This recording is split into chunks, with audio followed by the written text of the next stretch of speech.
Mahanadu Telugu Desam party శ్రేణులందరికీ కూడా ఇదొక పండుగనే చెప్పుకోవాలి. అయితే 2024 సార్వత్రిక ఎన్నికల్లో గెలుపొందిన తర్వాత అధికారంలోకి వచ్చిన తర్వాత తొలిసారి తెలుగుదేశం పార్టీ ఈ యొక్క మహానాడు జరిపించబోతా ఉంది. ఈ యొక్క మే నెల 26, 27, 28 తేదీల్లో ఈ మహానాడు జరుగుతున్నటువంటి నేపథ్యంలో అధికారంలోకి వచ్చాక తొలిసారి ఏర్పాటు చేసినటువంటి యొక్క సభకి చాలా ప్రాముఖ్యత ఉందనే చెప్పుకోవాలి.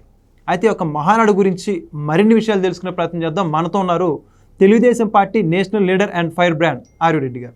సార్ నమస్కారం అండి. నమస్కారం అండి. సార్, మహానాడు ఎట్టకేలకు తెలుగుదేశం పార్టీ శ్రేణుల్లో ఎప్పుడైనా ఎదురు చూసినటువంటి మహానాడు ఈసారి అయితే రావడం జరిగింది.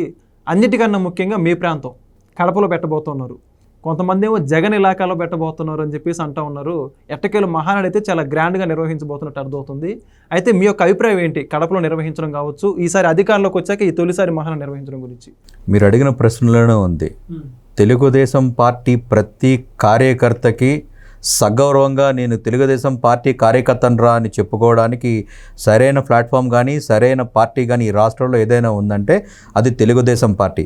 ఆ తెలుగుదేశం పార్టీ కార్యకర్తలకి ఉత్సాహాన్ని నింపడానికి ఏదైనా పండుగ ఉందంటే అది మహానాడు కార్యక్రమం ద్వారా మేము ముందుకు వెళ్తూ ఉంటాం. ఆ మహానాడు కోసమే కార్యకర్తలు అహర్నిశలో జెండాని మోసి ఎన్నో ఉపద్రవాల నుంచి కానీ ఎంతో దాడుల నుంచి కానీ ప్రత్యర్థుల దగ్గర నుంచి కానీ ఆ యొక్క పార్టీ కోసం, పార్టీ విలువల కోసం, పార్టీ సిద్ధాంతాల కోసం నమ్మిన నాయకుడి కోసం పనిచేసిన కార్యకర్త ఎవడైనా ఈ రాష్ట్రంలో ఈ దేశంలో ఎవరైనా ఉన్నారంటే అది తెలుగుదేశం పార్టీ కార్యకర్త అని చెప్పి గర్వంగా చెప్పుకోవడానికి మా తెలుగుదేశం పార్టీ అనునిత్యం పనిచేస్తూ ఉంది. ఒక కార్యకర్తలు అనునిత్యం పనిచేస్తున్నారు.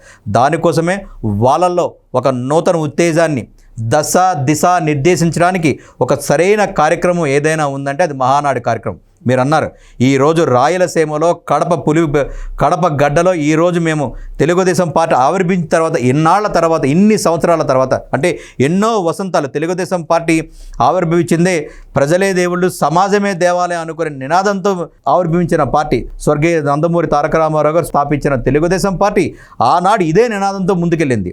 సో ఆ మహానుభావుడి యొక్క జయంతి రోజునే మీరు ఇందాక 27, 28, 29 తారీఖుల్లో ఈరోజు మా కడప గడ్డ మీద ఈరోజు అంటే ఆ కడప గడ్డ మీద మహానాడు కార్యక్రమం ద్వారా ఈరోజు మీరన్నారు సార్వత్రిక ఎన్నికలు 24లో మేము గెలుపొందిన తర్వాత వచ్చిన మొట్టమొదటి పండుగ మా తెలుగుదేశం పార్టీ కార్యకర్తలు పడిన శ్రమకి విజయోత్సవ సభ అనుకోండి, లేకపోతే నూతన ఉత్తేజంతో జరుపుకునే సభ కానివ్వండి, రేపు రాబోయే రోజుల్లో దిశ నిర్ణయించడానికి ఈ యొక్క ప్లాట్ఫామ్ కానీ ఈ యొక్క కార్యక్రమం కానీ ఉపయోగపడుతుందని మీ ద్వారా తెలియజేస్తూ ఉంటాం. ముఖ్యంగా ఆంధ్ర రాష్ట్ర ప్రభుత్వం కూటమి ఈ తెలుగుదేశం పార్టీ కార్యకర్తలకి ఒక దిశనివ్వడం జరుగుతూ ఉంది.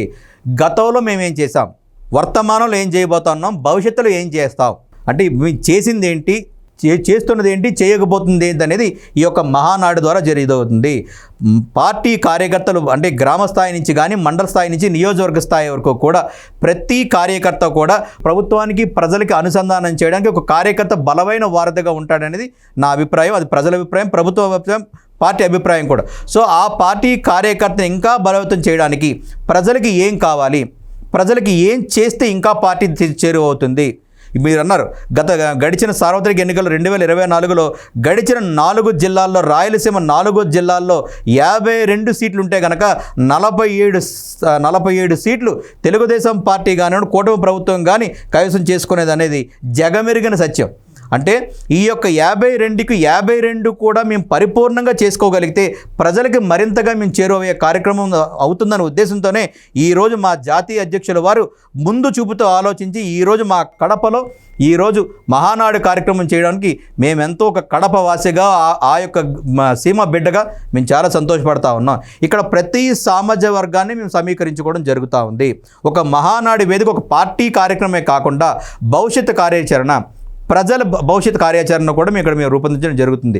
అనేకమైన గత పాలకుల ద్వారా ఆంధ్రప్రదేశ్ ప్రభుత్వం ఎంత దోచుకోబడినది, ఎంత దురదృష్టకరంగా గత ప్రభుత్వం కానీ గత పాలకులు కానీ ఏ విధంగా అంటే దుర్మార్గమైన పాలన చేసి ఒక ఆంధ్ర రాష్ట్రాన్ని ఒక దురదృష్టకరంగా వాళ్ళ యొక్క ధన దాహం కోసం, వాళ్ళ యొక్క స్వార్థం కోసం, వాళ్ళకి అధికార మదంతో అధికారం కోసం అధికార బలంతో ఎన్ని దుర్మార్గాలు చేసి ఆంధ్ర రాష్ట్రాన్ని విచ్ఛిన్నం చేశారో ఈరోజు ఈ మహానాడు ద్వారా తెలియజేయడం జరుగుతుంది.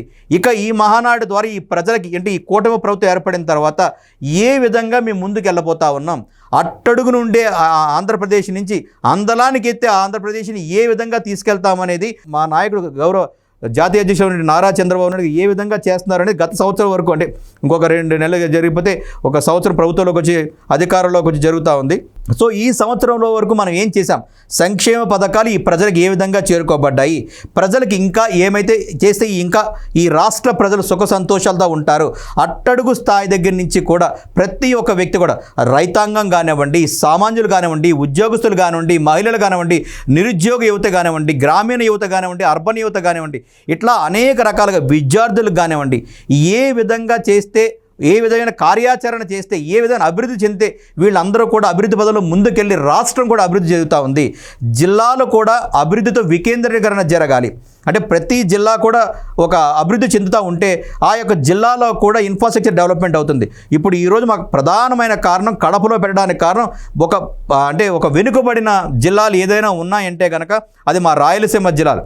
సో ఇప్పుడు ఆ రాయలసీమ జిల్లాలో కూడా ఈ మహానాడు కార్యక్రమం పెట్టడం ద్వారా అనేకమైన పరిశ్రమలు కూడా తీసుకొచ్చే కార్యక్రమం జరుగుతుంది. ఆ యొక్క పరిశ్రమలు తీసుకురావడానికి ఏదైతే కార్యాచరణ ఉందో అది మహానాడు ద్వారానే తెలియజేస్తూ ఉంటాము. అంటే రాయలసీమ జిల్లాలు ఈ రోజు వరకు కూడా గత పాలకులు ఏం చేశారంటే కులాల పరంగా, మతాల పరంగా, వర్గాల పరంగా, వర్ణాల పరంగా, ప్రాంతాల పరంగా విడదీసి పాలించారు. ఇప్పుడు ఆంధ్ర రాష్ట్రం అంటే 5 కోట్ల మంది ప్రజల సమూహ ప్రజానికం ఉండే ఏదైనా ప్రదేశం ఉందంటే అది ఆంధ్ర రాష్ట్రం. మన యొక్క రాజధాని అమరావతి ఏదైతే ఉందో ఆ యొక్క రాష్ట్రాన్ని ఈరోజు ఒకటే పార్టీ, ఒకటే రాజధాని, ఒకటే రాష్ట్రం అనే నిదానంతో మేము ముందుకు పోతా ఉన్నాం. మా తెలుగుదేశం పార్టీ ముందుకు పోతా ఉంది. అది చెప్పడానికి ఏంటంటే ఇక్కడ గత పాలకులు కానీ, గత వ్యక్తులు కానీ వాళ్ళ స్వార్థాల కోసం ఏ విధంగా విభజించబడ్డారు, ఏ విధంగా ప్రజానికం ఏ విధంగా జరిగింది అంటే కులాల మధ్యన చిచ్చుపెట్టి, వీళ్ళ పబ్బాల కోసం, వీళ్ళ అధికారాల కోసం కులాల మధ్యన చిచ్చుపెట్టి ఒక ఫ్యాక్షనిజాన్ని అంటే మా కడపలో ఒక ఫ్యాక్షనిజాన్ని ఎలాగైతే పెంపొందించారో ఈరోజు ఆ ఫ్యాక్షనిజాన్ని నిదొక్కి పారిశ్రామిక పరంగా ఎదగాలి అంటే గనక అది ఒక చక్కటి ప్రదేశం, ఒక కడప ప్రదేశం కాబట్టి ఆ కడపలోని ఈ యొక్క మహానాడైన ఒక సత్సాత్కార కార్యక్రమాన్ని గనక అక్కడ పెట్టగలిగితే గనక ఆ ప్రాంత అభివృద్ధి చెందుతూ ఉంది. ఇన్వెస్టర్లు కూడా రావాలి. సో ప్రతి ఒక్కరు కూడా ఈ యొక్క ప్రభుత్వం ఏం చేస్తుందంటే, ఈ కొడవ ప్రభుత్వం కానీ, మా పార్టీ అధ్యక్షులు కానీ ఈ మహానాడు ద్వారా తెలియజేయగలిగేది ఏమనుకుంటున్నారంటే, ఈ యొక్క రాయలసీమ జిల్లా ఏదైతే ఉందో అంటే ఇప్పుడు అనంతపురం కానివ్వండి, కర్నూలు కానివ్వండి, కడప కానివ్వండి, చిత్తూరు కానివ్వండి, ఇవన్నీ కూడా కొన్ని మేము ఒక వర్షాధారం మీద ఆధారపడిన భూములు కానివ్వండి, ఆ ప్రాంతం కానీ అంటే చెప్పాను గత పాలకులు చేసిన తప్పిదాల వల్లే ఈరోజు మా వెనకబడి పడతాయి. ఈరోజు ఒక ముందుండి నడిపించే నాయకత్వం మా ముందుంది. వారే నారా చంద్రబాబు నాయుడు గారు. ఆ నాయకత్వంతో ముందుకు పోయామంటే ఎవరైతే వెనకబడిన అనుకుంటున్నారో ఈరోజు అందరికన్నా ముందుండే ప్రాంతం ఏదిరా అంటే ఆంధ్ర రాష్ట్రంలో రాయలసీమ అయ్యి ఉండాలని చెప్పి మేము అనుకుంటా ఉంటాం. సో ఆ విధంగా ఉన్నారు కాబట్టి మేము కూడా మా సార్ని అడగడం జరిగింది. రాయలసీమలో కడప ప్రాంతంలో కనుక మీరు పెట్టగలిగితే ఈ ప్రాంతం అభివృద్ధి చెందుతూ ఉంటుంది. ఈ ప్రాంత పిల్లకాయలకు కూడా 4 ఉద్యోగాలు రావాలంటే 4 పరిశ్రమలు రావాలి. దానికి ఉదాహరణ 2019 నుంచి 2024 వరకు చూసుకుంటే కనుక అనంతపురం జిల్లాలో కియా ఫ్యాక్టరీ 19,000 కోట్ల రూపాయలు పెట్టుబడితో 11,000 మందికి ప్రత్యక్షంగా పరోక్షంగా ఉద్యోగ అవకాశాలు కల్పించిన పార్టీ తెలుగుదేశం పార్టీ నాయకుడు చంద్రబాబు నాయుడు గారు. అంటే వెనుకబడిన ప్రాంతం ఏదైతే అనంతపురం జిల్లా ఉందో సో అలాంటి పరిశ్రమలు ఇంకా ముందుకు రావాలి.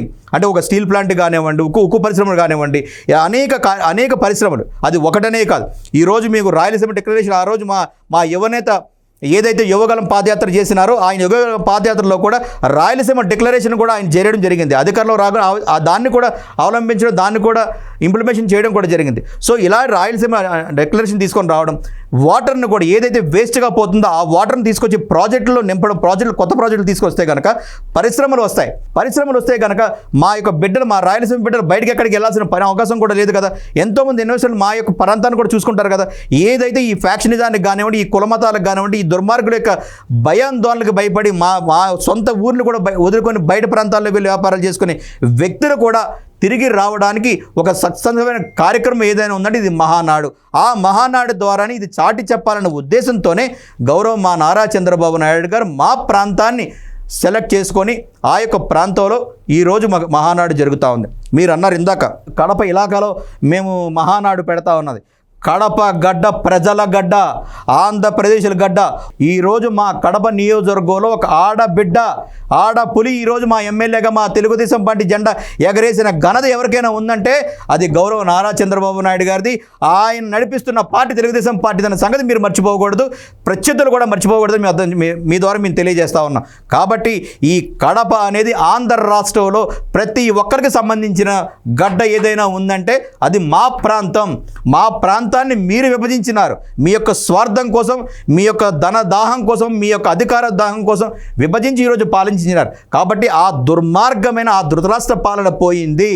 ఈరోజు ఒక స్వర్ణాంధ్రప్రదేశ్ దాత అయినటువంటి చేతుల్లో ఈరోజు ఆంధ్ర రాష్ట్రం ఉంది. కాబట్టి ప్రతి ప్రాంతం అభివృద్ధి చెందాలా, ప్రతి జిల్లా అభివృద్ధి చెందాలా. ఈ యొక్క ప్రభుత్వం, ఈ కుటుంబ ప్రభుత్వం ఏం చేస్తుందో ప్రతి ప్రజానికానికి తెలియగలగాల. దాని ఉద్దేశంతోనే సార్వత్రిక ఎన్నికల్లో ఎవరూ ఊహించని విధంగా మాకొక విజయాన్ని అండగట్టినారంటే అది మా ప్రత్యేకమైన భూమిక. గడిచిన మీరు 170 సీట్లు తీసుకుంటే కనుక ప్రధాన భూమిక పోషించింది మీరు మా రాయలసీమ జిల్లాలోని సంగతి మీరు మర్చిపోకూడదు.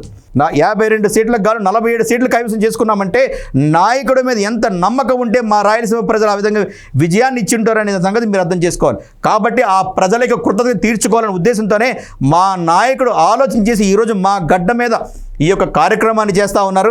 ప్రతి తెలుగుదేశం కార్యకర్త కూడా 1000 కళ్ళతో ఎదురు చూస్తూ ఉంది. రేపు 27 జరగబోయే ఒక స్వర్ణోత్సవాన్ని కానివ్వండి, ఒక ఉత్సవంగా అంటే ఒక జాతర ఏ విధంగా జరుగుతుందో, ఒక మహత్కార్యం ఏ విధంగా జరుగుతుందో ఆ మహత్కార్యం కోసం ప్రతి ఒక్క తెలుగుదేశం కార్యకర్త కండువా వేసుకునే, తెలుగుదేశం పార్టీ కండువా వేసుకునే ప్రతి కార్యకర్త, ప్రతి బిడ్డ ఈరోజు కడప దారి ఎటు అని చెప్పి చూస్తుందంటే అది తెలుగుదేశం పార్టీకి మహానాడుకు ఉండే యొక్క మహత్యం అనే సంగతి మీరు అర్థం చేసుకోగలరు. ఒక వ్యక్తిని చూసే మేము భయపడేదిలే, ఈ రాష్ట్ర ప్రజలు చూసే భయపడే ఈ కడప గడ్డ అనుకునే ఒక పిల్లి ఈరోజు పక్క రాష్ట్రాల్లోకి వెళ్ళిపోతుందంటే తెలుగుదేశం పవర్ ఏంటో, తెలుగుదేశం పార్టీ నాయకత్వం ఏంటో మీరు అర్థం చేసుకోవాల్సి వస్తున్నాం. కాబట్టి ఇది ఒక వ్యక్తికి సంబంధించింది కాదు, ఒక వ్యవస్థకు సంబంధించిన కార్యక్రమం. కాబట్టి ఈ యొక్క మహానాడు ద్వారా ప్రజలకి మేము ఇంకా ఏం చేయబోతా ఉన్నాం, ఏం చేశాం అనే ఒక నిదానం తీసుకొచ్చి అభివృద్ధి పరచాలనే ఉద్దేశంతోనే ఈరోజు మహానాడు జరుగుతుంది.